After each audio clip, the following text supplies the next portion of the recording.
പാണ്ഡൻ നായുടെ പല്ലിന് ശൗര്യം പണ്ടേ പോലെ ഫലിക്കുന്നില്ല. ഇത് നമ്മുടെ തുള്ളലിലെ ഒരു വരിയാണ്. സത്യത്തിൽ കഴിഞ്ഞ ദിവസം പാർലമെൻറ്റിൽ കണ്ടതും അതുതന്നെയാണ്. അതുകൊണ്ടാണ് സാധാരണ 17ാം ലോക്സഭയിൽ കേന്ദ്ര സർക്കാർ വിമർശനത്തിനോ അല്ലെങ്കിൽ ചർച്ചകൾക്കോ പുല്ലുവില കൽപ്പിക്കാതെ നമ്മൾ സാധാരണ ചട്ടിയിൽ ദോശയിട്ടെടുക്കുന്നത് പോലെ ബില്ല് പാസ്സാക്കിക്കൊണ്ടിരുന്നവർ സംയുക്ത പാർലമെൻ്ററി സമിതിക്ക് വഖഫ് ഭേദഗതി ബിൽ വിടാൻ തീരുമാനിച്ചു. സംയുക്ത പാർലമെൻ്ററി സമിതി സ്പീക്കർ താമസിയാതെ കോൺസ്റ്റിറ്റ്യൂട്ട് ചെയ്യും. വഖഫ് ഭേദഗതി നിയമം ഈ അസംബ്ലി തെരഞ്ഞെടുപ്പുകൾ മുന്നിൽ കണ്ടുകൊണ്ട് കൊണ്ടുവന്നതാണ്. ആ നിയമം കണ്ടാൽ തന്നെ നമുക്കെല്ലാവർക്കും ചിരി വരും. വിശ്വാസിയായ മനുഷ്യർ അവരുടെ മതവിശ്വാസം കൊണ്ട് അവർ പടച്ചവനിലേക്ക് വഖഫ് ചെയ്യുന്ന ഭൂമി അത് കൈമാറ്റം ചെയ്യപ്പെടുന്നതിൻ്റെ വ്യവസ്ഥയിൽ 2 മുസ്ലിങ്ങളല്ലാത്ത ബോർഡ് മെമ്പർമാർ, തർക്കമുണ്ടാകുന്ന വിഷയത്തിൽ അന്തിമ തീരുമാനമെടുക്കാൻ കളക്ടർക്ക് ചുമതല, വഖഫ് കൗൺസിലിനോ വഖഫ് ബോർഡുകൾക്കോ യാതൊരുവിധമായ സ്വാധീനവുമില്ല. ഇതൊക്കെ ചെയ്യുമ്പോൾ കുറച്ച് കൃസംഗികളൊക്കെ കൈയടിക്കുന്നതിനെക്കുറിച്ച് കൂടിയാണ് KC വേണുഗോപാൽ കഴിഞ്ഞ ദിവസം പാർലമെൻറ്റിൽ പറഞ്ഞത്. ഇന്ന് ഞാൻ നാളെ നീ. അതായത് ഇന്ന് മുസ്ലിങ്ങളുടെ മേൽ, നാളെ ഇത് നേരെ ക്രിസ്ത്യാനികളുടെ നേരെയാവും, പിന്നെ ജൈനൻ്റെ നേരെയും പാഴ്സിയുടെ നേരെയും വരും. നിങ്ങളുടെ പ്രവൃത്തി അങ്ങനെയാണെന്ന് അസന്നിഗ്ധമായി KC വേണുഗോപാൽ പറഞ്ഞത് അത് സൂചിപ്പിച്ചുകൊണ്ട് തന്നെയാണ്. അവിടെയും തീർന്നില്ല, എല്ലാവരും കടന്നാക്രമിച്ചു. ET മുഹമ്മദ് ബഷീർ മനോഹരമായ പ്രസംഗത്തിൽ ഇതിൻ്റെ കുഴപ്പങ്ങൾ വരച്ചു കാട്ടി. ഒരാളിൻ്റെ പാർലമെൻ്ററി പെർഫോമൻസിൽ വിദ്യാഭ്യാസമോ അല്ലെങ്കിൽ അതിൻ്റെ മഹത്വമോ കുടുംബ താല്പര്യങ്ങൾക്കോ ഒക്കെ അപ്പുറത്ത് എത്രമേൽ കരുത്തോടെ പറയാൻ കഴിയുന്നു എന്നുള്ളതാണ് ET കാണിച്ചത്. കേൾക്കുക അത്. Myself. Sir, thank you very much, sir. I vehemently oppose the very presentation of this bill. As correctly pointed out by my learned friends, this is a clear violation of the Constitution. It is a violation of the fundamental right enshrined in our Constitution. Article 14, Article 15, Article 25, Article 26 and Article 30. Sir, this bill is ill-motivated, sir. You have got dirty agenda with you. Yes. Sir, if this bill is passed, the entire boxing system will be collapsed, sir. That is going to happen. Similarly, sir, various bodies, Waqf Board and Waqf Council, all these bodies will have no existence. They will not have any value because all the powers vested with these bodies are captured by the government and hand over to the district collectors. It's a funny thing, sir. Similarly, sir, this will spoil this secular nature of this country. Yes.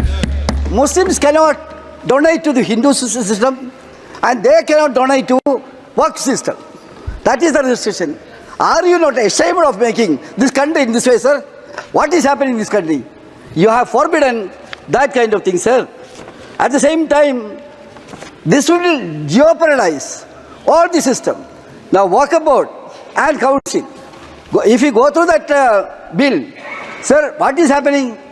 They have no any power. All the powers are going to be vested with the collector. As per this act, collector is superior than the chairman of the Waqf Board, sir. That is the system we can see in this, sir. Sir, the funny thing is not that, sir. Once this bill is passed, the evacuation of the encroached property will become impossible. That is the funny thing, sir. This bill says that once government is an encroacher in this, government building is situated in the Waqf land. Even after verifying, if that is cleared, then also it cannot be evacuated. So in fact, sir, you are encouraging encroachment on Waqf land. That is another thing, sir. Sir, another thing, we can very well understand powers of the Waqf administration. They will have no, this chairman and the Waqf Board members, they will have no any power. In this various bodies, in the Parent Act, there was a clause. What was that? From various constituency, members are there. There was a stipulation that there should be Muslims. But here, you are saying only 2 names. That should be non-Hindu, non-Muslims. Even the name of a Muslim is not mentioned in this. It means that you want to engross the entire system according to your liking. That is what is happening, sir. And we have to understand one more thing, sir. Government is trying to create a lot of injustice, sir. Because we had a lot of work. I have participated in 50 in the Lok Sabha.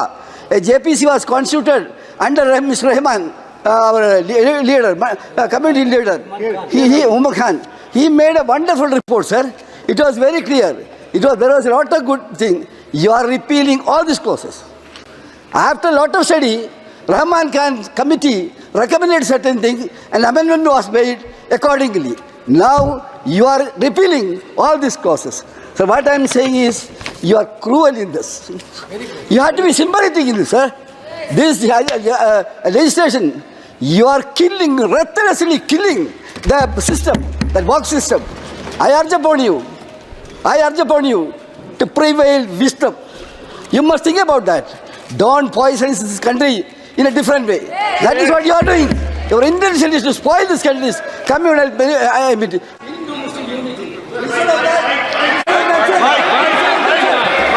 What you are doing is, you are putting Hindus and Muslims in watertight compartment. You may have that desire, but we will not allow this country to go in that direction. Sir, with this word, I conclude. Thank you very much. തുടർന്ന് പ്രതിപക്ഷ നിരയിൽ നിന്നും ഒരുപോലെ പ്രതിരോധമുണ്ടായി. എന്ന് മാത്രമല്ല, TDP അംഗങ്ങൾ അങ്ങനെ പെട്ടെന്ന് ഇത് പാസ്സാക്കുന്നതിന് പകരം ഒരു വിശദമായ ചർച്ച ഉണ്ടാകുന്നതാണ് ആവശ്യമെന്നും ഉന്നയിക്കപ്പെട്ടു. അതുകൊണ്ട് അത് സംയുക്ത പാർലമെൻ്ററി സമിതി പരിശോധിക്കാൻ വേണ്ടി ആ ബില്ല് വിട്ടു. സംയുക്ത പാർലമെൻ്ററി സമിതിയിൽ എല്ലാ രാഷ്ട്രീയ പാർട്ടിയുടെയും MPമാരുണ്ടാവും. അത് കോൺസ്റ്റിറ്റ്യൂട്ട് ചെയ്യുന്നത് സ്പീക്കറാണ്. അതിൽ ക്രിയാത്മകമായ ചർച്ച നടക്കും. എന്നിട്ടേ അതിനി പാർലമെൻറ്റിലേക്ക് വരികയുള്ളൂ. എന്നിട്ടേ അതിനി ലോക്സഭയിലേക്ക് വരികയുള്ളൂ. അപ്പോൾ ഇതുകൊണ്ട് ഉദ്ദേശിക്കുന്നത്, വരാൻ പോകുന്ന ഹരിയാന തെരഞ്ഞെടുപ്പിലും മഹാരാഷ്ട്ര തെരഞ്ഞെടുപ്പിലും ഒരു കൈയും കൂടി ഒന്ന് നോക്കാൻ വേണ്ടിയിട്ടാണ്. ഒന്ന് പറ്റി എങ്കിലും അത് പറ്റിയത് തന്നെയാണോ, ഒന്നും കൂടെ പറ്റിച്ചാലോ എന്ന് നോക്കാനുള്ള ഒരു ശ്രമത്തിൻ്റെ ഭാഗമാണ് ഇതെന്ന് KC വേണുഗോപാൽ പറഞ്ഞത് ശരിയാണ്. ഇനി ഈ ചർച്ചയെല്ലാം കഴിഞ്ഞ് അടുത്ത പാർലമെൻറ്റ് സമ്മേളനത്തിൽ വരുമ്പോഴേക്കും ഈ ബൈ ഇലക്ഷനൊക്കെ കഴിഞ്ഞിട്ടുണ്ടാവും. അവിടെ വീണു പോയാൽ ഇതിൻ്റെ കഥ കഴിഞ്ഞു. വീണില്ലെങ്കിലും ഇത് ചുട്ടെടുക്കാൻ അല്പം പ്രയാസമുണ്ട്. ഇനി കോടതികളും അതുപോലെ അങ്ങ് ഒപ്പം നിൽക്കില്ല. ഏതായാലും ഈ വിഷയത്തിൽ ഈ പ്രതിപക്ഷ നിര ശക്തമായാൽ, അല്ലെങ്കിൽ ഒരുമിച്ചൊരു ശബ്ദമുയർന്നാൽ എങ്ങനെയായിരിക്കും കാര്യങ്ങൾ മാറുക എന്നുള്ളതിൻ്റെ തെളിവായി മാറി വഖഫ് ഭേദഗതി നിയമം. കാത്തിരിക്കാം ബാക്കി പാർലമെൻ്ററി സമിതിയുടെ രൂപീകരണവും ബാക്കി കാര്യങ്ങളുമൊക്കെ അറിയാൻ. എന്തും ചെയ്തു കളയുന്ന പുള്ളിയാണ്.